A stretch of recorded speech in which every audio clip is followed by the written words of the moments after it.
যদি নাকি করা না হয় তাহলে উনি চেয়ারম্যান থাকাকালীন এবং ওনার যে একটা কমিটি করা হয়েছে 2013-তে ওইটা থাকাকালীন আবার মৌলানা ফরিউদ্দিন মাসুদকে আহ্বায়ক করার দরকারটা কি?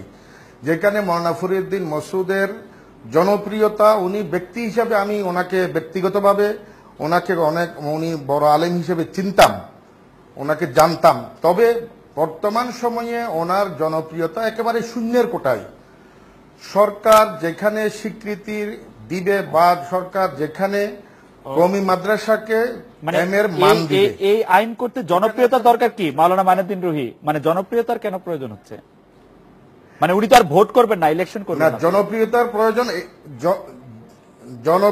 প্রয়োজন এই জন্যই যেহেতু কওমি মাদ্রাসা এটা জনগণের মাদ্রাসা, এটা জনগণের সাহায্য সহযোগিতা, জনগণের আস্থা নিয়ে চলে। এখানে জনপ্রিয়তাটাই মেইন। যদি জনপ্রিয়তা না হয়, যদি জনগণের আস্থা ভাজন না হয়, তাহলে যিনি জনগণের আস্থা ভাজন না, তার যে সুপারিশ করবে সেই সুপারিশের উপর জনগণের আস্থা থাকবে না। সেজন্য মৌলানা ফরিউদ্দিন মাসুদ সাহেব বর্তমানে বাংলাদেশের ওলামায়ে কেরাম এবং বাংলাদেশের সাধারণ মানুষের কাছে উনি একেবারে ওনার আস্থা কেন জানি একেবারে শূন্যের কোটায়, এটা উনিই ভালো জানবেন। যেমন এটা বাস্তবতা হলো গতবার কি কারণে মনে হয় যে ওনার জনপ্রিয়তা তো কমে গেল? শোলাকিয়ার মাঠে 200 লোকে যেখানে 2 লাখ 4 লাখ মানুষ ঈদের জামাতে শরীক হইতেন, সেখানে মাত্র 200 লোক মাত্র ওনার পিছনে নামাজ পড়ছে।